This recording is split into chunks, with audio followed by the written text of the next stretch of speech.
कोल्हापूर जिल्ह्याच्या सहकार चळवळीचा इतिहास सांगायचा झाला तर गोकुळ दूध संघ हे नाव अभिमानाने घेतले जाते। हजारो दूध उत्पादक शेतकऱ्यांच्या कष्टावर उभा राहिलेला हा संघ केवळ दूध संकलन करणारी संस्था नाही, तर ग्रामीण अर्थव्यवस्थेला बळ देणारा, शेतकऱ्यांच्या स्वाभिमानाचा आणि सहकाराचा एक मानदंड आहे। याच गोकुळ दूध संघात राजकीय महत्त्वाकांक्षेपोटी एकाधिकारशाही निर्माण होण्याची भीती सध्या गोकुळच्या दूध उत्पादकांमध्ये आहे। नमस्कार, मी अमोल शिंगे आणि आपण पाहत आहात प्रसार माध्यम। सहकार म्हणजे काही मोजक्या व्यक्तींची मालकी नव्हे। सहकार म्हणजे एक सदस्य, एक मत, पारदर्शक कारभार, सामूहिक निर्णय प्रक्रिया आणि शेतकऱ्यांचे सर्वोच्च हित। पण गेल्या काही वर्षात गोकुळमध्ये ज्या प्रकारच्या घडामोडी दिसून येत आहेत, त्यामुळे अनेक दूध उत्पादक आणि सहकार अभ्यासक चिंता व्यक्त करत आहेत। गटबाजी, राजकीय हस्तक्षेप, निवडणुकांभोवती निर्माण होणारे वाद, ठरावांच्या राजकारणाच्या चर्चा आणि निर्णय प्रक्रियेबाबत उपस्थित होणारे प्रश्न यामुळे सहकाराचा मूळ आत्माच धोक्यात येत असल्याची भावना अनेकांमध्ये निर्माण झाली आहे।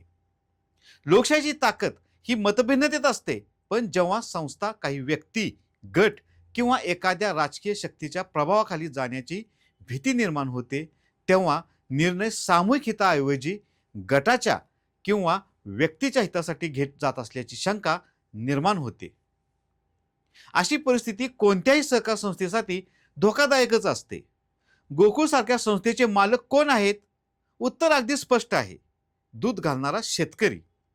त्याच्या कष्टावर संस्था उभी राहिली आहे, त्यामुळे संस्थेचा प्रत्येक निर्णय हा शेतकऱ्यांचा हिताचा असणे आवश्यक आहे। जर निवडणूक प्रक्रिया, प्रतिनिधी निवड किंवा निर्णय प्रक्रियेत पारदर्शकतेबाबत प्रश्न उपस्थित होत असतील, तर त्यावर गांभीर्यानं चर्चा होणे ही लोकशाहीचीच गरज आहे। गोकुळच्या निवडणुकीत ठरावधारक ही भूमिका अत्यंत महत्त्वाची असते।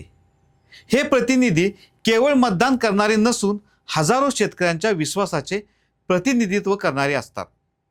त्यामुळे त्यांनी कोणत्याही दबावाला, प्रलोभनाला किंवा पक्षीय राजकारणाला बळी न पडता आपल्या गावातील दूध उत्पादकांच्या हिताचा विचार करून निर्णय घेणे आवश्यक आहे। ठरावधारकांची जबाबदारी केवळ मत देण्यापुरती मर्यादित नसून सहकाराचे मूल्य जपण्याची देखील आहे। सहकार आणि गोकुळ राजकारणापासून वाचवायचा असेल तर आज सर्वसामान्य शेतकऱ्याने आणि दूध उत्पादकाने काही प्रश्न उपस्थित करणे अतिशय गरजेचे आहे। गोकुळचा कारभार खरंच शेतकऱ्यांच्या हितासाठी चालतो का? निर्णय प्रक्रियेत पारदर्शकता आहे का? संस्थेतील लोकशाही मूल्ये कायम आहेत का किंवा ती जपली जात आहेत का? संचालक मंडळाला योग्य प्रश्न विचारले जात आहेत का? आपल्या ठरावधारकाकडून आपण नियमित हिशोब मागतो का?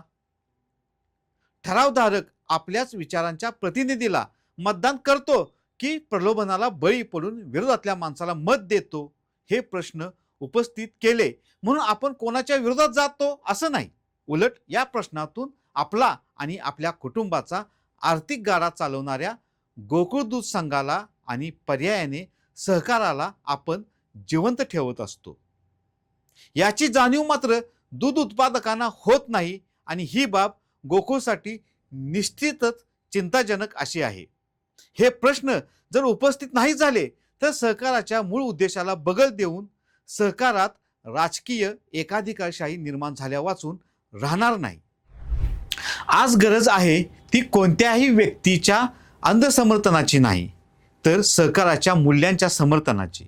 गोकुळ मजबूत राहिला तर हजारो दूध उत्पादक कुटुंबांचे भविष्य मजबूत राहील। पण जर लोकशाही कमकुवत झाली, पारदर्शकता कमी झाली आणि सहकारावर गटबाजीचे सावट गडद झाले, तर त्याची किंमत शेवटी सर्वसामान्य शेतकऱ्यालाच मोजावी लागेल।